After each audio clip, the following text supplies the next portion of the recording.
Department of posts communications మంత్రిత్వ శాఖలో ఒక భాగం. శ్రీ జ్యోతిరాదిత్య ఎన్ సింధియా కమ్యూనికేషన్స్ మంత్రిగా మరియు డాక్టర్ చంద్రశేఖర్ పెమ్మసాని కమ్యూనికేషన్ సహాయ మంత్రిగా ఉన్నారు. దీనికి భారత ప్రభుత్వ తపాలా శాఖ కార్యదర్శి నేతృత్వం వహిస్తారు. ఆయన తపాలా సేవల బోర్డు చైర్మన్ కూడా.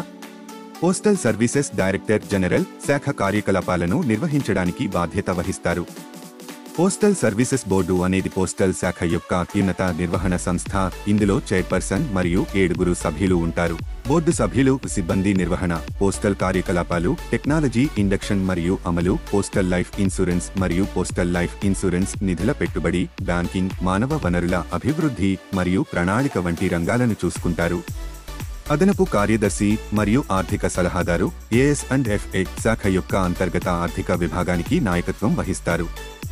పోస్టల్ సర్వీసెస్ బోర్డు కార్యదర్శి పోస్టల్ సర్వీసెస్ బోర్డు పనితీరులో సహాయం చేస్తారు.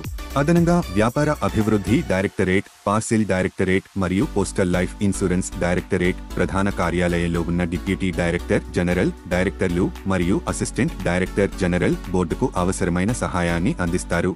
మార్చి 31, 2024 నాటికి 1,64,987 పోస్టాఫీసుల నెట్వర్క్తో ఉన్న భారత తపాలా శాఖ ప్రపంచంలోనే అతిపెద్ద పోస్టల్ నెట్వర్క్. ఈ ఆధునిక పోస్టల్ నెట్వర్క్ యొక్క మూలాన్ని 1727వ సంవత్సరం నుండి గుర్తించవచ్చు. ఆ సంవత్సరం కోల్కతాలో మొదటి పోస్టాఫీసు స్థాపించబడింది. తదనంతరం 1774లో కోల్కతా, 1786లో చెన్నై మరియు 1793లో ముంబైలో జనరల్ పోస్టాఫీసులు ఏర్పాటు చేయబడ్డాయి.